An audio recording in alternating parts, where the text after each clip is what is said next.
Hello friends, আমি এই ভিডিওতে আলোচনা করব সেকশন কি করে কাটা হয়। সেকশন কাটা হয় এবং প্রতিটা স্টেপ এবং তার ক্লারিফিকেশন এবং প্রতিটা স্টেপ কেন করা হচ্ছে সেটা সম্পর্কে বলবো। তা এর আগের ভিডিওগুলোতে আমি সেকশন কি করে টিস্যু প্রসেসিং করা হয়, ব্লকিং করা হয়, নাইফ কি দিয়ে কাটা হয়, কি ইনস্ট্রুমেন্ট ইউজ করা হয়, সেকশন কাটিং কে কি বলে এক্সেট্রা এক্সেট্রা আলোচনা করেছি। তা আজকের ভিডিওটা হচ্ছে আমার এই টেকনিক অফ সেকশন কাটিং এবং প্রতিটা স্টেপের ক্লারিফিকেশন। তাহলে কি আমি এর আগে ভিডিওটাতে আমি ব্লগ বানিয়ে ব্লগ বানানো দিয়েছিল, আমার টিস্যুর ব্লগ বানানো হয়ে গেছে। বানানোর পরে কি হবে, টিস্যুটাকে আমি ব্লক হোল্ডারে আমি গরম ব্লক হোল্ডারে আমি টিস্যু ব্লকটাকে দিয়ে দেবো, রেখে দেবো, সেন্টার পজিশনে করে রেখে দেবো, যার ফলে কি হবে ব্লক হোল্ডারে ওটা ফিক্সড হয়ে যাবে। ফিক্সড হয়ে যাওয়ার পরে কি করতে হবে, কারণ এখানে ফিক্সড হলে কেন, যেহেতু প্যারাফিন হিটে মেল্ট হয়ে যায় এবং হিট যখন নর্মাল টেম্পারেচারে চলে আসে তখন সেটা সলিডিফাই হয়ে যায়, যার ফলে মেটাল ব্লক হোল্ডারের সঙ্গে সে ফিক্সড হয়ে গেল। ক্ল্যাম্প করবো এটাকে, ব্লক হোল্ডারটাকে নিয়ে ওই ব্লক নিয়ে আমি কি করবো, মাইক্রোটমের ব্লক হোল্ডারের মধ্যে দিয়ে আমি ওটাকে ক্ল্যাম্প করে দেবো। এবার কি করবো, আমি ব্যাকফিল মেকানিজম দিয়ে এটা আমি আমার পজিশন মতো তার ব্লকের পজিশন করে রাখবো।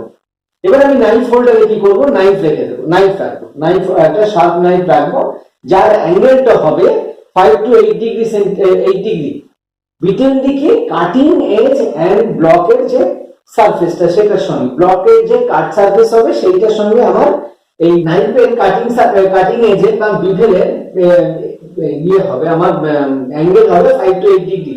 এটা কি ভাই, এটাকে আমরা ক্লিয়ারেন্স অ্যাঙ্গেল বলছি। এই অ্যাঙ্গেলটা 5 to 8 ডিগ্রি অ্যাঙ্গেল হলেই আমার ভালো সেকশন কাটা হবে, আদারওয়াইজ কিন্তু আমার সেকশন হবে না।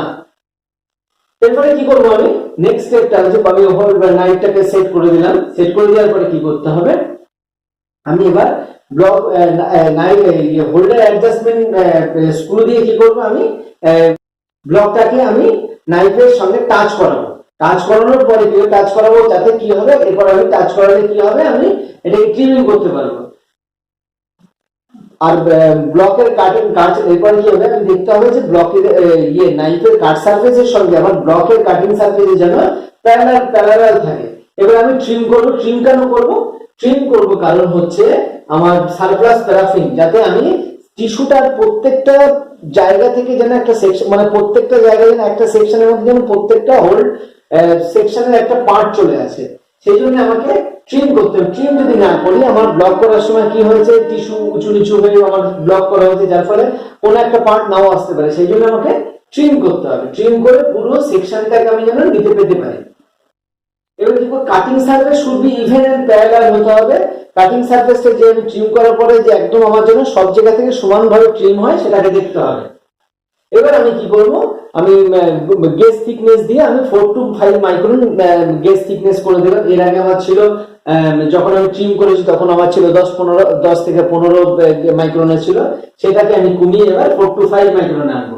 এবার কি করব, আমি এই যে ট্রিম করার পরে যে কাটিং সারফেসটা হয়েছে ওখানে আমি আইস দেব, বরফের আইসের কিউব দিয়ে আমি ওখানে কিছুক্ষণ হোল্ড করে রাখবো। রাখার পরে আমি এক্সেস জলটা, এক্সেস যে ওয়াটারটা হবে সেটাকে আমি টিস্যু পেপার দিয়ে বা আঙুল দিয়ে আমি মুছে দেবো।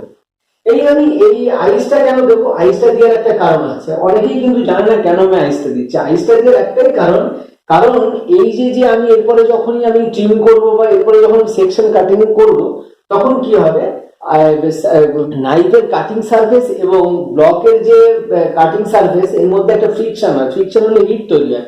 হিট তৈরি হলে কি হবে, দেখা যাবে যে আমার কোনো রিবন তৈরি হবে না। রিবন মানে একদম একটা চেন তৈরি হবে না, সেকশনের একটা চেন তৈরি হবে না, ওই সিঙ্গেল সিকোয়েন্স সেকশন তৈরি হবে, যেটা ইউনিফর্ম থিকনেস হয় না। সেই জন্য আমাকে আইস অ্যাপ্লাই করতে হবে, যাতে আমার ব্লকটা ঠান্ডা থাকে, যার ফলে ফ্রিকশন যে ব্লক এবং ব্লকের কাটিং সারফেস এবং আমার নাইফের কাটিং এজের যে ফ্রিকশন হয় তাতে যে হিট তৈরি হবে সেই হিটটা যাতে না তৈরি হয়। এবার কি করবো, আমি অপারেটিং হ্যান্ডেল ঘুরিয়ে আমি সেকশন করবো এবং দেখা যাবে যে একটা সুন্দর রিবন তৈরি হয়েছে। এবার আমি কি করবো, রিবনের যে এজটা আমার ফ্রি আছে সেইটা আমি ফরসেপ দিয়ে ধরবো।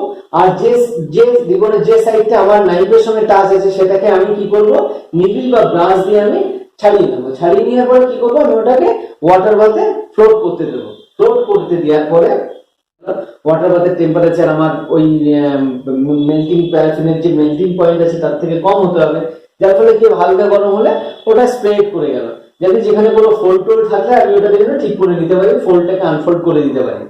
এবার কি হলো, আমার আনফোল্ড হয়ে গেল। আনফোল্ড হয়ে যাওয়ার পরে এর আগে কিন্তু আমি যখনই সেকশন কাটতে বসেছিলাম তখন কিন্তু আমি স্লাইডে থিন লেয়ার করে আমি এগ অ্যালবুমিন মাখিয়ে রেখেছিলাম। এবার কি করবো, আমি ওই এগ অ্যালবুমিন স্লাইডটাকে নিয়ে আমি জলের মধ্যে দিয়ে সেকশনটা নিচে দিয়ে এসে পুরো সেকশনটা যেন স্লাইডটার সেন্টারে যেন সেকশনটা ওঠে, আমি সেইভাবে সেকশনটাকে তুলবো। তোলার পরে এটাকে আমি ভার্টিক্যালি স্লাইড র্যাকের মধ্যে আমি রেখে দেবো, যাতে জলটা আমার এক্সেস জলটা যেন পড়ে যায় বা ড্রেন হয়ে যায়। কারণ যদি আমার সেকশন যদি এই এক্সেস ওয়াটার যদি ড্রেন না হয় তাহলে কি হবে, এটা আমার সেকশনটাকে বা স্লাইডটাকে শুকাতে অনেকটা সময় লাগবে, এবং ওই টিস্যু এবং এগ অ্যালবুমিন বা স্লাইডের মাঝখানে যে এই জলটা থাকবে সেটা আমি এরপরে যখন স্লাইডটা ওয়ার্ম করবো সেইটা কি হবে, নেক্সট স্টেপটা আমার প্রবলেম হবে, মানে ওইখানে আমার এগ অ্যালবুমিনটা বা টিস্যুর সঙ্গে ওটা ফিক্সড হবে না, যার ফলে ওটাকে আনফিক্সড অবস্থায় থেকে যাবে এবং ওখান থেকে স্টেন করলে ওখান থেকে উঠে যেতে পারে টিস্যু। সেই জন্য আমাকে জলটাকে আমাকে ড্রেন করে দিতে হবে। ড্রেন হয়ে গেল, এবার কি করতে হবে, আমি নাম্বার লিখবো। নাম্বার লেখার পরে এটাকে আমি স্লাইড ওয়ার্মারে দিতে পারি, বা অনেকে কি করে স্লাইড ওয়ার্মারে আগে দিয়ে দেয়, পরে স্লাইড ওয়ার্মার থেকে নিয়ে এসে নাম্বার লেখে। এবার এই দুটো কারণে একটা করা যেতে পারে, কারণ যদি আমি আগে নাম্বার লিখি, যদি আমার পুরো স্লাইডটাতে যদি আমার সেকশন থাকে তাহলে নাম্বার লিখতে গিয়ে ডায়মন্ড পেন্সিল দিয়ে নাম্বার লিখতে গিয়ে সেকশনগুলো নষ্ট হয়ে যেতে পারে। আবার যদি আমি পরে স্লাইড ওয়ার্মারে দিয়ে লিখি, স্লাইড ওয়ার্মারে ওয়ার্ম করে নিলাম যাতে প্যারাফিনটা গলে গিয়ে টিস্যুটা আমার যেন ফিক্সড হয়ে গেল, কারণ হচ্ছে আমার এগ অ্যালবুমিনে প্রোটিন রয়েছে, প্রোটিনটা কোয়াগুলেশন হয়ে গিয়ে টিস্যুটাকে আমার ফিক্স করে দিল। তা সেটা করা যেতে পারে। সেটা করলে কি হবে, টিস্যুটা আমার নষ্ট হবে না, কিন্তু আমার রেসপেক্টিভ ব্লকটাকে ঠিকভাবে মার্কিং করে রাখতে হবে যাতে ওই ব্লকের নাম্বারটা ওই স্লাইডেই হয়। এইটা হচ্ছে আমার সেকশন কাটিং। এবার সেকশন কাটিং করতে গেলে অনেকগুলো ল্যাঙ্গুয়েজের সাথে পরিচিত হতে হয়, যেমন টিল্ট অ্যাঙ্গেল। টিল্ট অ্যাঙ্গেলটা কি, যেটা হচ্ছে টিল্ট অ্যাঙ্গেল কত হতে হবে, 5 to 8 ডিগ্রি হতে হবে বিটুইন কি cutting edge of the block and cutting edge of the knife. যেমন এখানে কি আছে, সিরিয়াল সেকশন। সিরিয়াল সেকশন কাকে বলবো, সিরিয়াল সেকশন হচ্ছে আমি ট্রিম করার পরে একদম পুরো টিস্যুটাকেই পুরো রিবন করতে হবে, করে পুরো টিস্যুটাকেই পুরো যে রিবনটা হলো, হোল টিস্যুটার যে রিবনগুলো হলো সেগুলো সিরিয়ালি পরপর আমি স্লাইড করতে হবে, সেকশনের স্লাইডে তুলতে হবে, এবং স্লাইডগুলোকে 1 2 3 4 করে নাম্বার দিতে হবে, যাতে একদম প্রথম থেকে লাস্ট অব্দি সমস্ত টিস্যুটাই যেন ওতে এমবেডেড থাকে। সিরিয়াল সেকশন সাধারণত আমরা কাদের করবো, kidney, liver tissue, kidney tissue, liver tissue, ছোট মাইনর টিস্যু, সেগুলোর ক্ষেত্রে।